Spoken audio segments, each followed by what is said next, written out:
Akokisaki makambo prophète Esaïe alobaka ye amemaki mokumba ya bapasi na biso pe alongolaki maladi na biso. Tobeteli maloba na nkolo maboko. Merci. Okoki kovanda. Tomoni Yesu kouta na ngomba azokita ase manifester na grâce pe na puissance baguérison misato. Tomoni muta maladi ya mbala abiki na sima nango tomoni baguérison mibale elandani. Na kolimbola ya maloba na Nzambe papa mwafwa alimboli biso lundi na mardi baguérison mibale oyo nenge mutu wa maladi ya mbala abiki alimbolaki pe mo Jésus abetelaki yango sete Yesu na ngai nenge Yesu aza kose manifeste pa ya moko moko nenge yalingi alakisaki pe nenge guérison ekokolekela expliquaki koyekola kozana Nzamba koko leka ye moko asimbi mutu Nzamba kose la pe batu expliquaki pe guérison muto bafungulaki toiture po bakotisa ye batu bamemie po ya kwa kotambulati bakitisi esika Yesu abande koteya Yesu atali kondima ya batu bamemaki pe abikisi mutu wana bongo alensaki biso likambo ya koyeba kozala pe malamu na bato alakisi biso contexte batexto mibale totani epi lobi akomaki deja kolimbola lobiko ya centenier oyo nde sika nga nakomi mpona bana nakopesa sute moto kotambola na yango la puissance de la parole de Dieu. La foi en la puissance de la parole de Dieu. Kozala na kondima na nguya ya milobana na Nzambe. wana eza vraiment na verset oyo ya 8e. Omoni Yesu azokamwa kondima muto, azokamwa yango. Soki totangi na 8, Bible elobi, le centenier répondit, Seigneur, je ne suis pas digne que tu entres sous mon toit, mais dis seulement un mot. Azabutu na besoin il y a 2 mots te bandeko. Oyazo lobo yaza mpakan, aza juif te. C'est un romain. Azana no païen vis-à-vis ya mwana nyonso ya Israël. Mais foi na ye et kamwisa Yesu. Foi na ye, même Yesu a témoigné abi na Israël nana mona kondima boyete. Po mutu asengi 2 mots te. Mais je crois que ce qui est sur lobi ata liloba combien moko. Mosali nanga kosala didi akopika. Akoyoka moto moko aloba amen. Loba no makasi liloba se moko. Donc cet homme croit à la puissance de la parole de Dieu. Que ce qui est bimi et zongaka te si ke uti ce qui est sali be fete andimake ce qui bat bakoko loba apesi exemple naï abinga na mukonzi ya basoda donc centenier soko yoki centenier c'est que na simane asa na troupe à peu près il y a 100 personnes oyo ya okam abingane nazana mukonzi ya basoda so na pesi ordre na mutu na lobi sala boy atosa kende boy atosa ngape na ba supérieur so batindinga balobi na exécuta na biso nyos to yebi ke na armée discipline nezelo ko sakana ngote so ki balobi soda lobaka kaka avo ordre also exemple na lobi kolo soki na ona mukonzi na lobaka ba subalterne nanga ba tos soki ngape ba oyo basali kolo nanga balobi na tosa mais yo akuna tina boyana ndako nanga te lobaka loba abakondi mama kasi ya liloba na nzambe keleki liloba ya magénéraux eleki liloba ba colonel eleki liloba bato makasi eleki liloba bato maye alobi lobaka kata liloba moko baninga moko kaka moko liloba moko alobi solo bika liloba moko mosenda na kobika po nanda kwana na kokite po nani normalement un juif akoko sangana te na paye epekisa mina mibe kwa bayuda lokola ngana za romain yo sa moyuda yo so kokote pa na na religion na bino ko so ba problème ko ya note nana tina kutute na monokota na melobaka lobaka so lobi ata liloba moko oya sope akopika ansabe na gamendo de pesika pasi tombola benabe tala yemi sande kono liloba nzambe ya makasi loba na yebi sepano nzambe na tala yesu a gentil te changer mutu loba na yeke liloba nzambe ya makasi lobe ratakate loba ne soki bimi esalaka musala n'est-ce pas que Esaïe balobia Esaïe azolobake na Esaïe 55 kobanda na 9 tina 11 azoloba ete soki mvula enoki eyebanaka na mabele ke mvula enoki boye soki liloba na nzambe bimi ezongaka epa nzambe te soki esali musala te na ondimaka lilobo ezoteyema na pokwa lelo ekosala musala epai na ye ekobima pamba te liloba oyo ekobima awa ekomema guérison epa moto malade ekomema guérison na ndako na yo ekomema guérison na mosala na yo ekomema guérison na barelation na yo ekomema guérison meme na bato ya yo baza mosika ata aza na mboka bapaya ata aza na province ata aza wa lilobo ekobima ekomema guérison. Est-ce qu'on peut mettre la colonne à biso maboko? Aninga ngai na kokende mingi na ngambwa puissance konima la foi à la puissance de la parole de Dieu. Na kokende mingi na ngambwa pour tout la non lilo badanza et que seni makasi papa mama na ba discours ya bato que sani sali lo bananza na ba discours ya bato que sani sali lo bananza na maloba ya bato mokilo basala bato politique basala bato mbongo basala bato maye maloba na bango e kokokana kana lo bananza soki moke te moto mayele moko a français ye asa français aloba kaboy na tango naye après 100 ans Biblia ekolim bakote kamikana nanga koleka Bible metala quelques années plus tard il a koufi et après 100 ans nakunaye et comme une maison de la Bible c'est pour comprendre ngate yalo baki qu'après 100 ans ba Bible ekolimwa bakobeta suma masolo Bible que Bible ça déjà archaïque ça démodé tant na monsieur le canon liloba nzambe za ka démodé et ça liloba ba génération nyos et ça liloba ba tambo nyos et sika nyos ezobima et ko sala kaka mosale pa bato badini ya yalobi après 100 ans Bible limwe mukanda ne démodé kama bité nzamba bina prouver le contraire quelques années plus tard il a koufi mikanda na ye disparaître mais ndaku na ye et comme esika koteke la Bible tilelo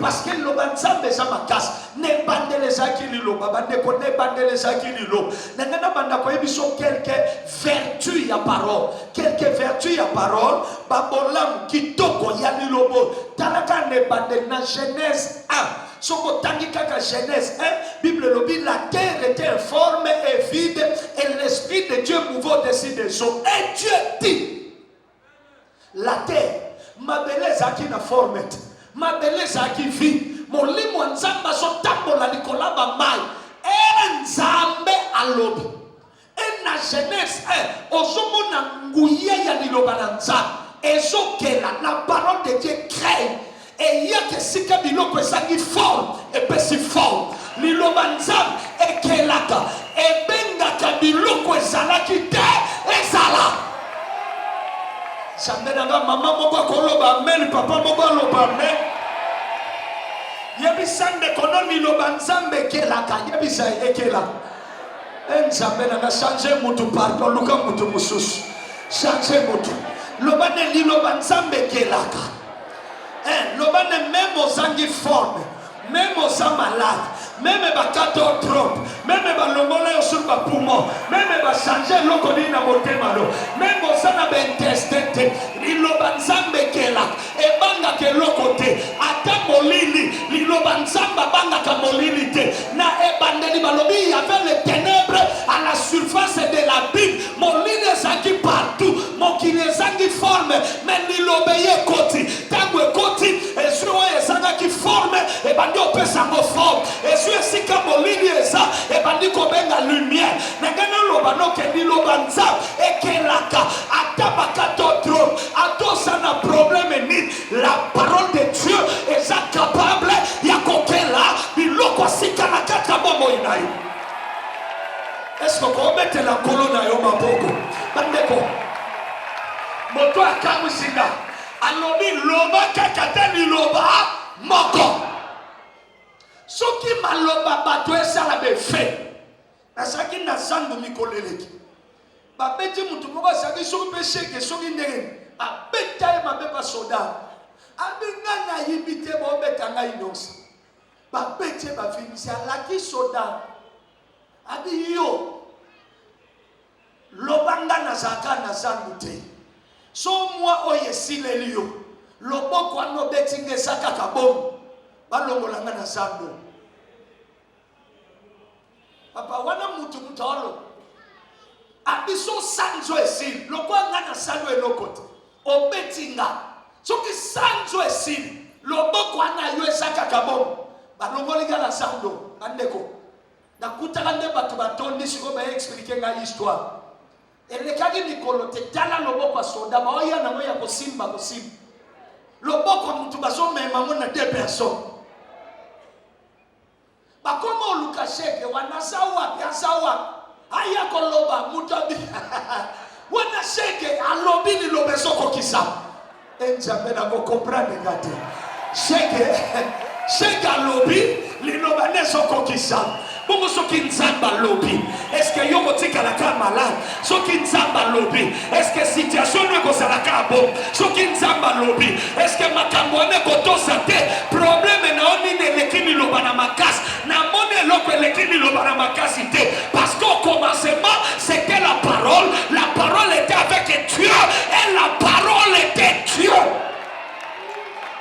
li lobezala ka avant ba problème na yo yesima malade yesima nyuso yena sima lilo bande salaka ne bande moto ya solo ba yesu ko yano na ndako na ngate ai soki bandimi bakondima ka lilo banzambe boy tokomona ka bikamo chaque jour tokoluka bikamo te mais bikamo ekolanda biso toana bandimi ebele tondima kasuma kasi ya liloba te tomona ke lilobe kokite il faut ba sopelanga mungu il faut ba selanga ba cérémonie il faut ba sukulanga na maya kalam il faut ba dindisanga na maya nzanga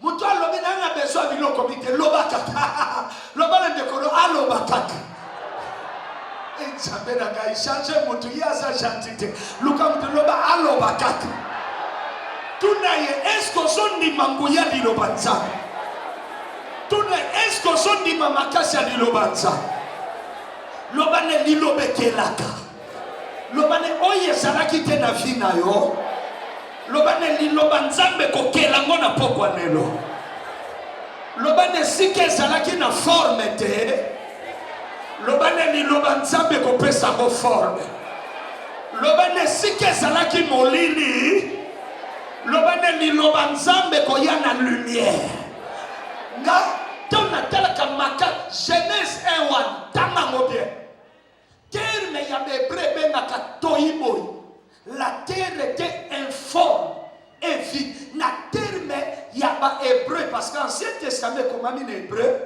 ba koma toiboy eli ko ba chaos total la terre était dans un chaos total donc eloko malamu ezate forme ezate mai na mai et puis mulili wane keseni na mulili otomono mulili ye bandeli wane ezake ba astre nano ekelamite sans éclairé mulili na bisoyo ata kure katani mais sans éclairer mais toi les eaux claires mais mulili wane ba loba ke y avait les ténèbres ezake omone lokote ata to telemino boy mwana mono ezate parce que sans ezate étoile ezate moye ke la mate so babi mulili wana mensamba salelo comme soute atindika lilo abili loba kende sala biloko na bandeko esengo na moto so yoka liloba pe abili soko yoki lilobo ndimi yango esaka toujours be fait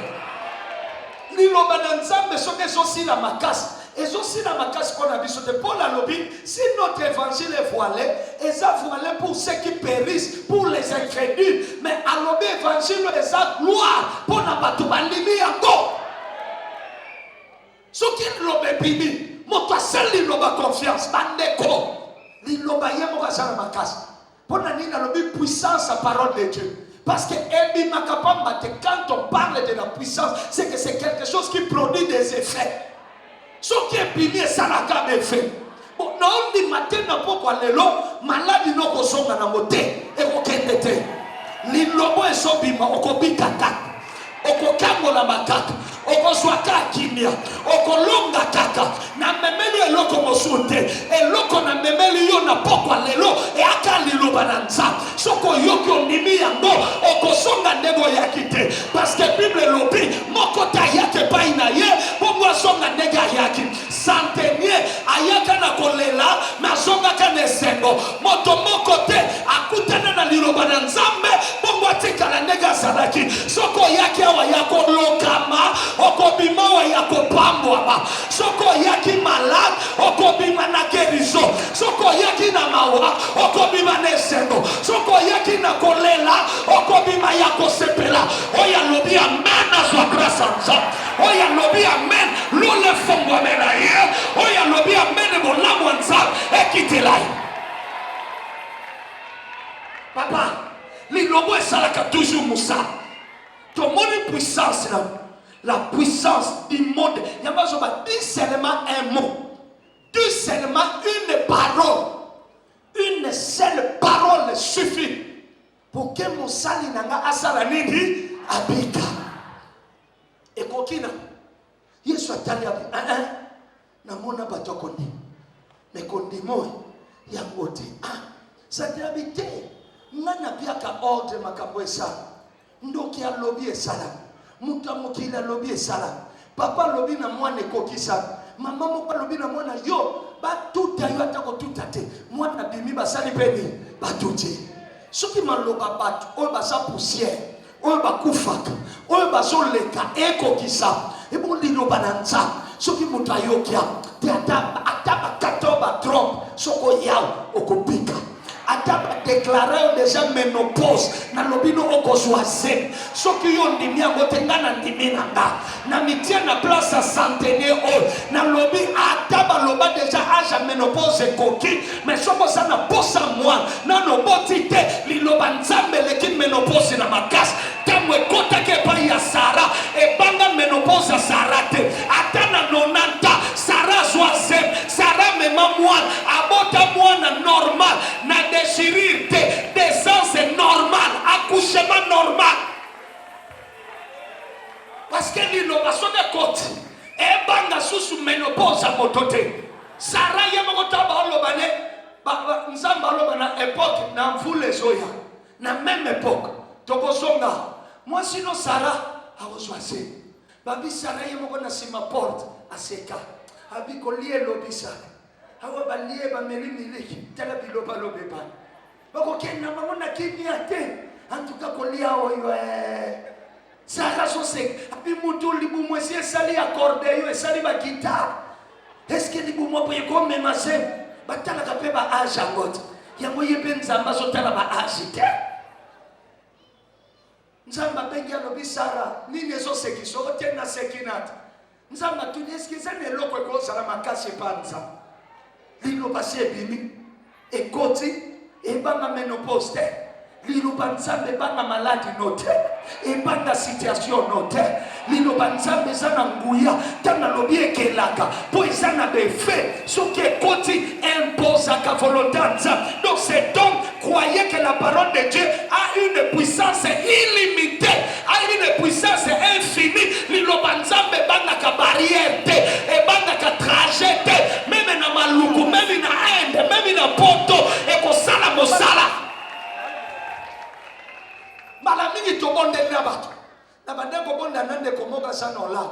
Dieu l'a visité na Hollande kuna musika ate liloba nzambe eza bien parce que tambolaka na nguya ya Saint-Esprit soki telefone esalami na maboko ya bato oza obenga mutu aza na États-Unis bosolo bongo liloba nzambe oyo eleki communication na makasi oyo eleki basatellite na makasi oyo eleki baonde na makasi ekokende te na États-Unis ekokende te sika mwana no aza papa mama meme otiki mutu ya maladi na ndako kobanga te tia kondima te mutu okosambela okekuta azotambola okekuta teleme okekuta biki eloko otikaki ezobela ezokufa na ndako ntango okozonga okokuta changement oyo alobi amen azwa grâce nzambe oyo alobi amen azwa faveur nzambe oyo alobi amen nzambe afongolela ye lola tala beta nanu milolo na maboko ya bien beta nanu milolo beta nanu milolo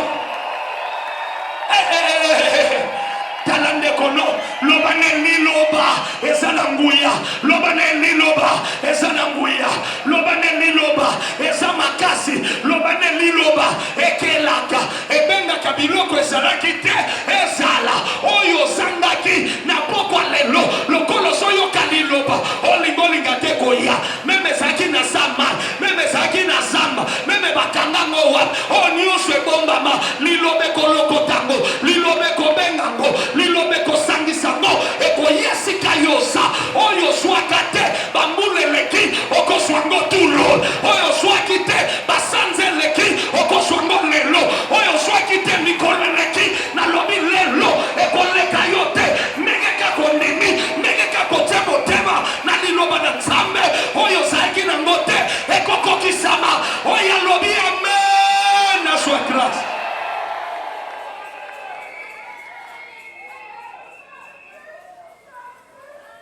esika nini otiaka liloba tozokompare liloba nzambe na ya bato te. Liloba nzambe eleki ya bato. Toyoka maloba bato ebele baloba meme na peyo kenda seseseko me batikala seseseko te. Toyembela bamususu santa to mutombe me bakokisa santa te. Me liloba nzambe te na bisika nyonso oya teyami asalaka musala na bisika nyonso abibi aproduisaka baefe. Est-ce que bato kondima bazali awa bato basondima nguya liloba bazali awa bapetela liloba nzambe maboko tobetela milolo mpona lilobo. Papa nzambe azosenga eloko mosusu te azosenga kaka tia kondima na liloba ne ata problème yango eza grave parce que centenier atikaki mwana mosali nene état critique. Malobi faut nasala quand même démarche, ça m'a touché. Atiki musali nene état critique papa grave.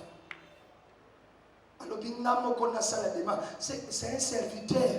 Wa bande ko marquer motema santé. Mu continue na ko bande ko tambula ka luka Yesu pona musali ne. A musali wa marquer que frère sœur, na furu la parenthèse. Marque le cœur de Dieu par ta manière de le servir. Soki osimbi mutema nzambe na lolenge no akosalele mukole koyinda nzambe nda kosalela ba démarche. Soki oamoyeni marque nzambe na musala no akoyeni oa protocole marque nzambe na ki protocole no osa intercesseur marque nzambe na ki intercesseur no. Yesu alobi soki batata mokili o batu mabe bakopesa biloko malamu epa bana na bango ebongo tata likolo. Soki mutu mokili asane mupaka mais asala ba démarche pour un serviteur qui lui est soumis. À combien plus forte raison notre Dieu pour ceux-là qui le servent d'un cœur dévoué. Na bato basala ke na motema mobi aoti kote frère wa mosali nai aoti kayote akolembote ata bato balobi sili ya lobi nano sili te kaya ngwa teza critique. Yesu alembani ate loko moko te bikamo ekosala lobiko okoswango kaka ndenge ozondima liloba soki bateli lo ekosana fuate na parole wana ekosala ta musala moko te sala musala moko te mais soko sana foi na parole wana ekosalaka toujours musala. Tuna ndeko azapeno est-ce que ça na confiance à liloba nzambe tanto loba kondima papa président kondimezani kondimeza kusala parole nzambe confiance ke nzambe aza fidèle soki alobi likamo azaka nsima ya maloba nepo akokisa oui na ye etikalaka oui. Quand on dit Dieu est fidèle c'est que parole nyonso alobi et qu'on les kate soke kokisamite na Nombre 23:19 alobi na mwana na motote pona kos na mwana na motote pona bongwana na onalo. Donc nous devons faire Dieu confiance. C'est ça la foi. Et quand on faut ça la nzambe confiance mais to ça la confiance c'est pas bateka na tangawisi kota tuti yango sate biloko pe atie na kati oyebi te bokutani mpe kaka na wenze na prince nozomelango na assurance vere mpe ya yo te omona mutation ngo so abima mao mpenza ya makasi kweta bakisa lisu vere moko wana foi na ye Bible la parole de Dieu est éprouvée. C'est que Abraham soka sekwile no koloba na bino ka fidèle soki Isaac asongi na bomo ya koloba sa fidèle soko kutena Jacob na couloir alone akoloba no sa fidèle soko kutena David akoloba no akosakata fidèle et soko kutena ngalelo na koloba no peke azar. C'est la parole de confiance.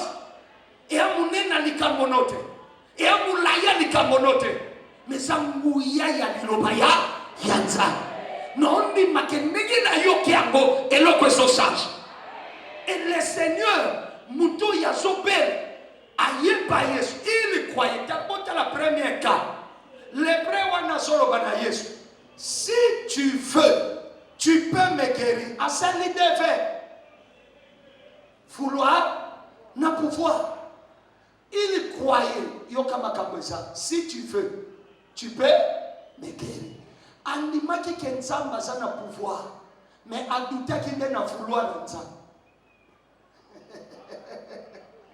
na bandeni makangalo yoka nde ayepa Yesu na verset liboso which wana si tu veux tu peux me guérir andimaki ke Yesu abikisaka yango aye mais problème inesa qu'est-ce qu'alingi si tu veux.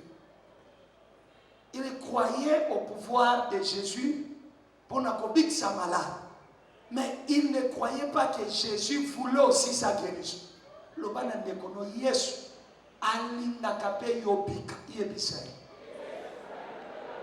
Yebisai makasi peut-être l'obia sérieux le kola député à son le bana parlement.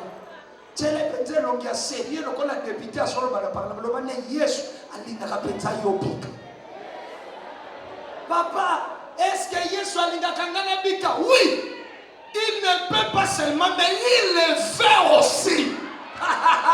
Personne nous amène à bien koyaya.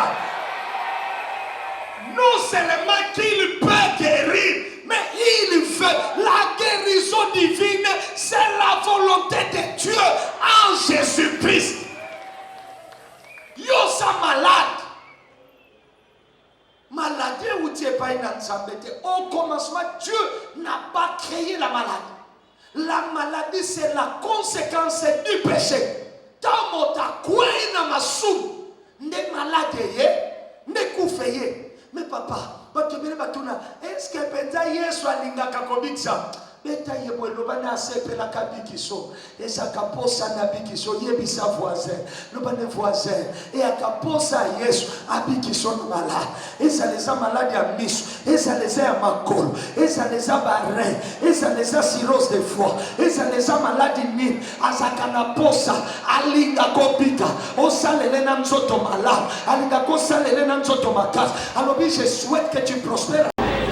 Nana pense que ma maladie est bête qui m'égyptien et bête obéis à ma parole crois à ma parole honore ma parole alors mais ce que ton si malobana on n'y yango ma maladie est bête qui va te Égypte yo Goliath et puis abatina soka bi je suis l'Éternel qui te guérit oh ya bana ko bi qui sa Israël en Égypte c'est lui na désert c'est lui Israël a tambola na désert Babylone kwa ndege na ndege na belate abelate parce que mani babande kolia c'était tout un médicament traitement mobile na kati na weyi bika pesa atabo tamboli trajet na makolo yoga rhumatisme te makolo afort donc ozoli amani na kati na ba kinini na kati ils ont traité nyonso na ba malade abi je suis l'Éternel qui te guérit. Papa tu es malade, ma soeur tu es malade, Dieu veut te guérir.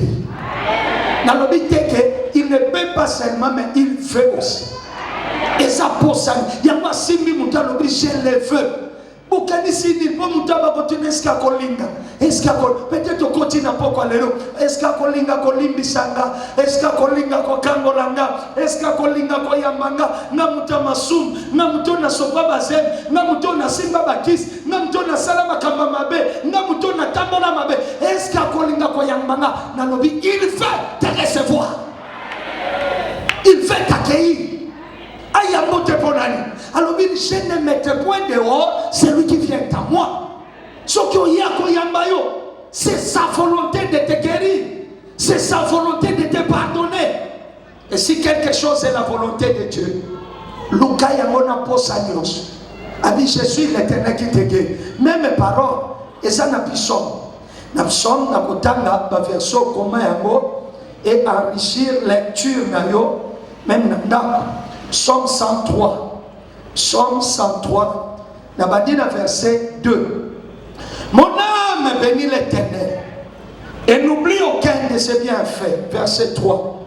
C'est lui qui pardonne toutes tes iniquités, qui guérit toutes tes maladies.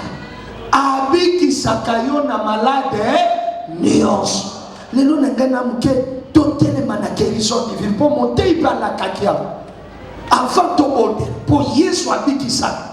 Nous avons témoin ya guérison ça. Nous avons na bika na malade na voix. Première fois na kota radio, docteur a swinga radio, basalinga radio. Na keko kokozwa cliché wana. On a kena kutana docteur interprété. Papa zwino lunette ya kititi yao. Oui bien titi da docteur ko sili sokondi. Et ko bakso malade. On l'encourage à tanga, encourage à mater. Je dis monsieur, tu as des sifflements au niveau des poumons. Il y a des sifflements. Nous Congo, on a des sifflements dans les poumons. Nous avons des sifflements dans le côté du wad. Il y a des sifflements dans le côté du wad. Dans le poumon. Papa, nous avons des bimaki qui ont battu. Qui s'est combattu au Lukamwe Montana, Tinda Balukela Mo Ao, Bakenda Tina, côté inter, Kuna, et Monanat. Nous comme ça, on a quoi un verset 1, Exode 23. Vous servirez l'Éternel votre Dieu. Il éloignera de vous la malade. Na quoi un verset 1. Tout le temps qu'on a dit, oh, première fois, papa, l'île Besangouya. Tout ça qu'on a l'île Bate. Parfois, tout le monde a le laissé, c'est nous qui doutons. Parfois, nous sommes tous les gens qui sont là. Au Kokana Moutouana Tanaka, verset l'objet que si vous avez de la foi, vous direz à cette montagne, oh toi de l'eau, jette-toi à la mer, et la montagne va se jeter. Tanga tangi verset, ngombe sakina simanda kunaba. Atali ngomba biyo lelo follow. D'ailleurs, au Kananga, c'est là, moi, mon voisin, et ça. Atala ngomba, bezabi ngomba. Na komba Yesu Masia, longwa na simanda kunabiso. Akangi fenêtre. Rosalinzambe mokeli. Aso yemba kana kata shaba. Aso zela ngombe ke. El moka yembe a priose simes. Ngombe longo. Ngombe ke. Hallelujah. Nandingelo. Kaka. Afungoli fenêtre si waso fungula yako kenye. Aso kende atala boy. Ngombe sanoka yemo kakani na yeba kinambeko kenye na kote. Amoni batebele basabo. Aosambela kaka po balobi sambela. Mais yemo kona motema conviction exacte. Yemo kona motema ça na confiance en ça. Non, tu dois avoir la conviction. Si la chose est la volonté de Dieu pour toi, ndima ke tango so senga ko sala ngo. Alors biso ki bo senge loko za mo kano na ko sala yango po tatana na likolo akumisa. Verset de l'objet, vous servirez l'Éternel votre Dieu, il éloignera de vous la malade. Nabi Seigneur, ou bien cliché ou bien parole on attend. Na suis cliché na kotia mo na katia verset na bondela bandeko na mukuse siffler kenda sans que qui soit ne mona siffler nenga kote laki nenga mibele nenga yaki nenga zoke. Siffle Kenda. Aujourd'hui j'ai vu, grâce à Jésus-Christ de Nazareth, il m'a guéri. Dans sa témoin, il y a guérison divine. Et le même Dieu n'a pas changé. Il est le même hier, aujourd'hui, éternellement. Dans le Bakanzambe, hier, soit il passe à terre. Que Waya Salaka Seria Paul Nzimba, il y a besoin d'une suscité. Jésus-Christ est le même hier, aujourd'hui et éternellement. Celui qui a guéri, il guérit encore aujourd'hui. Si tu as la foi, nous na spondélité, maladie ou neseke, nous na lobité, problème ou neseko tosa, et qu'on soit solution. Qui m'y est kokota, oya lobby amène à soi grâce à ça. Mon âme bénit l'Éternel. C'est lui qui guérit tout. Non seulement il pardonne les péchés. Beaucoup de gens croient que Dieu peut facilement pardonner les péchés, mais ils croient difficilement que Dieu peut guérir aussi cette maladie incurable. Namasumu tolba, namasumu nasalaki, aja kololimbisa na kololimbisa, zamenaye. Ce qui a tout mêlé à son de la même manière, il pardonne les péchés. De la même manière, il guérit les malades. De la même manière, il tire de la force. De la même manière, il te couronne de gloire. Donc, eza problème grave te, maladie nous eza problème te, gagnons ce côté na mona poko lelo, tant que sambe le Seigneur te sera favorable. Bible le dit dans l'air détresse, Psaume 107 verset 20, ils crièrent à l'Éternel, il envoya la parole et la parole les guérit. Tikana tango ba verso comme yango rapidement ya mwe comme ma biso na prière kaka netoke. Est-ce que ko betela Yesu maboko? Ko betela betango bien. Lika esenga ba megate betango bien. Et lukana ba megate pardon. Pardon eso lukaba megate betango bien. Na kisakata. Voisin yo kanero so beta maboko. Et pese ki fiafita. Ya.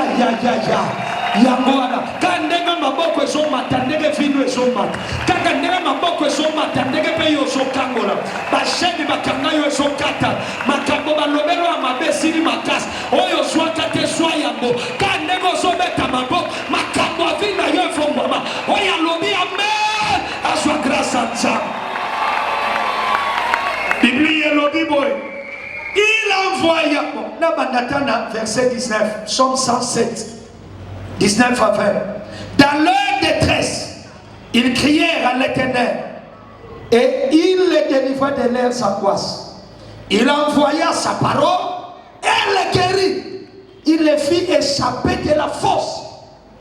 Il envoya sa parole et les guérit. Quand la parole vient, elle vient avec ta bénédiction, ta guérison. Le colo yoki amoboye obiki déjà.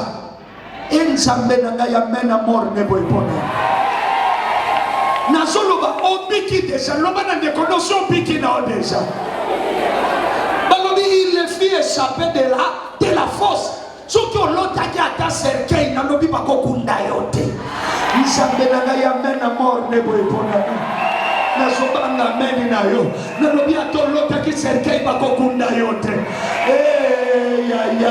ya atolotaki katafali keza so ya yote na lobi katafali kwane eza ya yote cercueil wana na somsango na pompe funèbre yoko vivre yoko témoigner gloire à Nzambe yoko vivre yoko témoigner loboko à Nzambe oyo bakanelaki o mabe ezali l'essence de fait au nom de Jésus. Il faut si ma promesse à papa, c'est la promesse de Dieu. Afin que ta foi soit fondée sur les promesses de Dieu. Je ne peux rien. J'ai prêché la parole et c'est Jésus qui guérit. Tu as confiance à Bakamo. Il a envoyé la parole et la parole les guérit. Et tant ton stand de la croix et ton money, il y a mon papa Tangati. Na 17 tu as na Matthieu 8. Tango tangi na 17 balobi.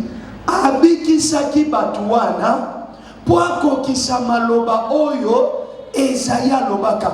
Il a pris nos infirmités par ses meurtrissures nous sommes guéris. Esaïe 53:5. D'autant Yesu aye a négligé guérison te. Maman Nzamba bikisa batu malade. Non sabe la penza ba babika. Il faut aussi ça na santé malade. Il faut biko soit kimia. Il faut biko yoka malade. Moi dans l'église, abanda kobela trop, on console les calibos hôpital. On a na télé maloba client. Na monokala. Allez là. Abi papa ba benginga client hôpital na lobi ata yomoko. Abengo ata client na boutique ba chinois hôpital. Do Yesu na yeba lukaga su fishite. Yesu na suila ye fishite. Mama na sambeli Nzamba bikiso. Papa bika. Il faut témoigner. Bakanza ko kufa me ba mono na bobo. Yesu t'a envoyé, il n'a pas négligé, il a pardonné les péchés, il a guéri les malades. Bible lobi na Acte 10:38, il marchait de lieu en lieu. Atambola ki bisika na sika, il guérissait les malades. Et faisait du bien aux gens. N'a pas quoi lelo, tikaye soit salomo lamo. Nzambe na kana lobi na moto moko Yesu asalomo lamo. Oni ke na pas quoi lelo azao. Yesu asana biso, akoti nesiko, avant biso to ya Yesu ayaki. Aye, po bato ba yaki na kolela, basonga na kosepela.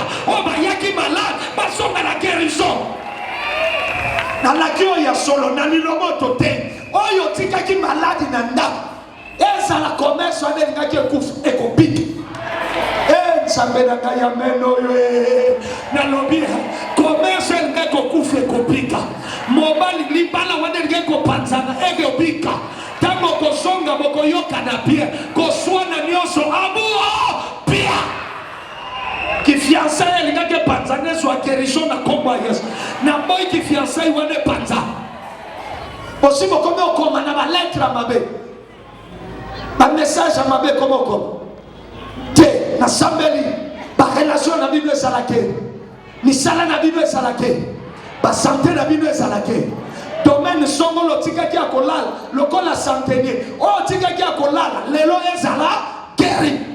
Est-ce qu'on dit bien soko ndimi kanga je le crois tombola maboko loba je le crois loba makasi je le reçois.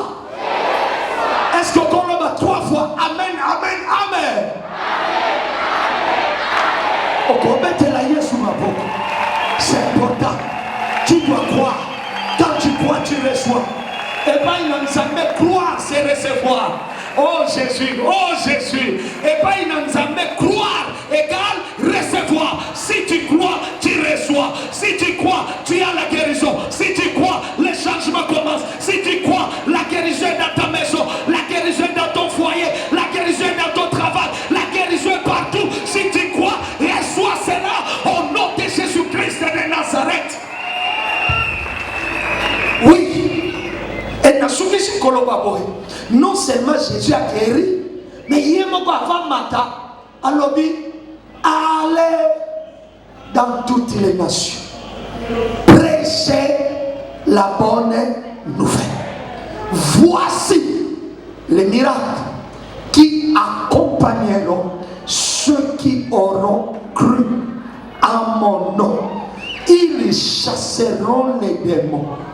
Ils imposeront les mains aux malades et les malades seront guéris. Oh, c'est formidable.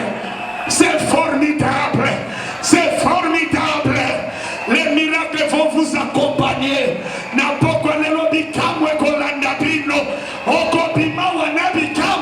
Place au côté kabikamo, place au zola la bikamo, na santé na yo bikamo, na bapel na yo bikamo, na téléphone no bikamo, bato babosa na yo, bako se rappeler na yo, bako benga yo, bako luka yo, bako tuna yo, parce que le Seigneur est en train de guérir.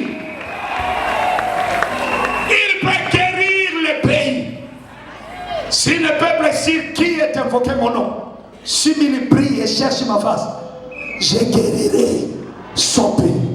Si vous croyez et que tellement croire, et qu'ensemble nous, s'il vous plaît, côté les mains. Merci beaucoup.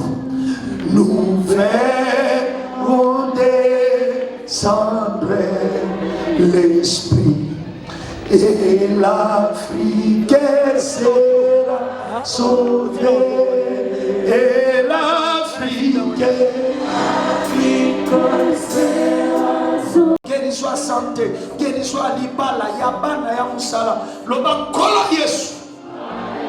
Na pourquoi lelo. Na pesio merci. Osana pouvoir. Yakobi sangai.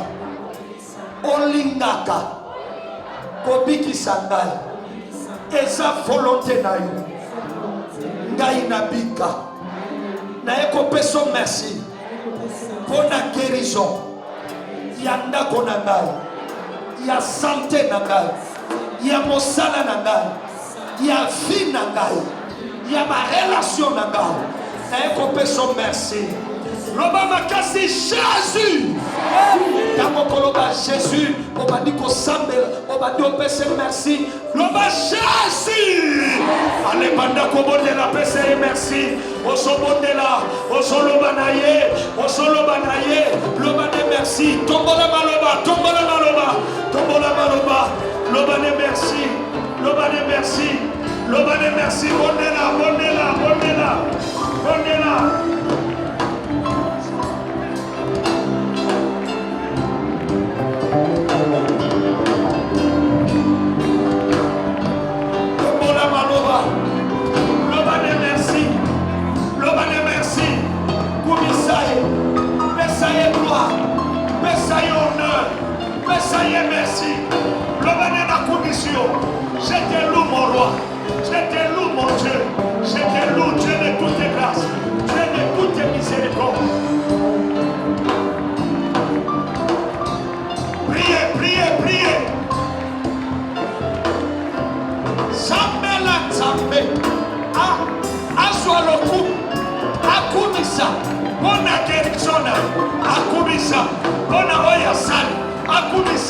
On a changement. Priez, priez, priez, priez.